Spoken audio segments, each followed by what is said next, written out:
There's a particular kind of quiet that settles into a house once the kids are gone. You're listening to It's Your Turn with Shari Beery. I'm Shari, a national board certified health and wellness coach, best-selling author, speaker, and creator of the Calm Method. Each week, this show is about taking your turn in midlife, embracing new purpose, new passions, and new possibilities. New episodes drop weekly, so be sure to subscribe wherever you listen to your podcast. Now, let's get started. There's a particular kind of quiet that settles into a house once the kids are gone. Not peaceful quiet, not at first. A different kind. It's the kind that makes you notice how loud your own thoughts have become. If you've dropped a kid off at college or watched one move into their first apartment, or just noticed the house feels different lately, you know this quiet. And in it, a question shows up that nobody prepared you for. Who am I now? For years, your days had a shape. Drop off, pick up, practice, dinner, homework, bed. Maybe that was your whole day. Maybe you were also building a career in the cracks between all of it, somehow managing both worlds at once. Either way, you knew exactly who you were because the role told you. Mother, the one who held it all together, the one everyone needed. And then, slowly, the role changes. It doesn't happen all at once. It starts with getting a car, a dorm room, a first apartment. And the job isn't over, but it looks completely different now. And whether you're standing in a house that's quieter than it's been in 20 years, or you're sitting at your desk wondering why this Tuesday feels different, even though nothing on your calendar changed. The question is still the same. Who am I now? I worked with a woman whose youngest had just left for college. And she also ran her own business, and she had for 15 years.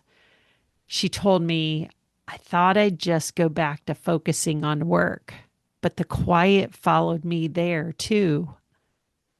For years, she'd known exactly who she was every single day. The one who packed lunches before her first meeting, the one who left at 5 no matter what to make it to practice, the one who somehow held both worlds without dropping either one. And suddenly, one of those worlds was gone. And she realized how much of her identity had been built on holding both at once. We didn't fix that in one coaching call, but we started with one different question. Not what's wrong with me, but who was I before all of this needed me so completely? And that question cracks something open for her.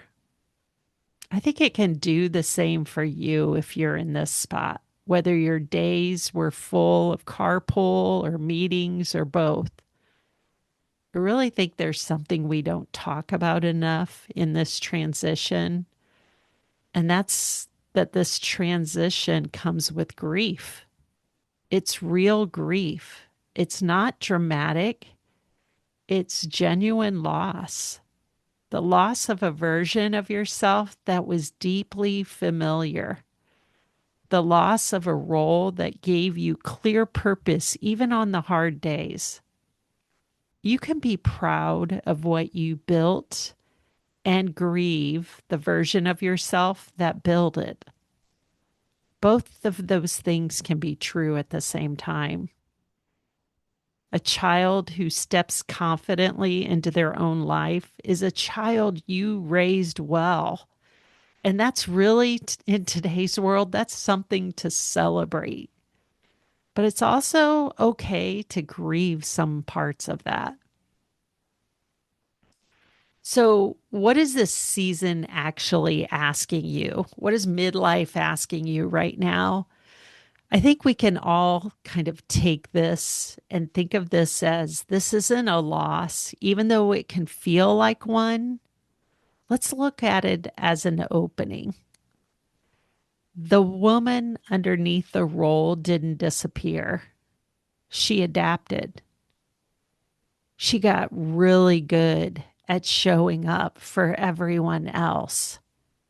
And now this season is asking her to show up for herself.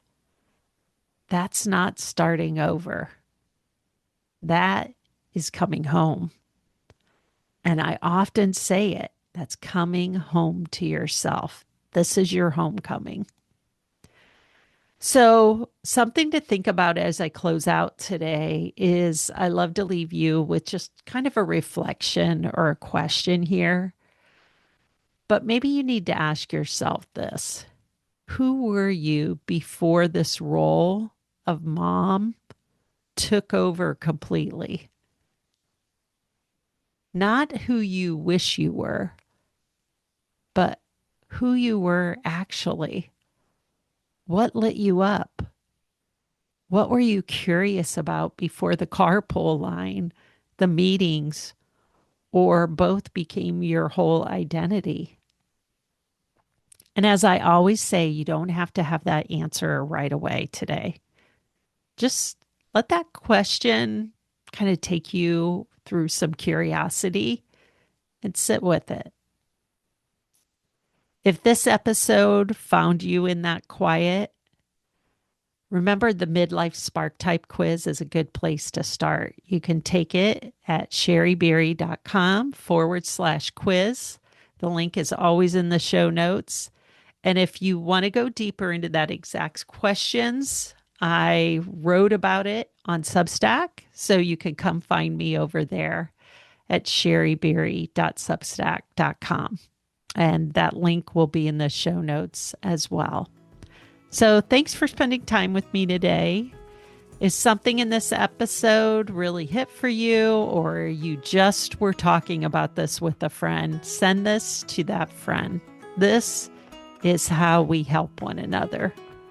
And we get this movement of it's your turn to ripple out into other women. We need to know that our community can count on us. So until next time, keep taking your turn.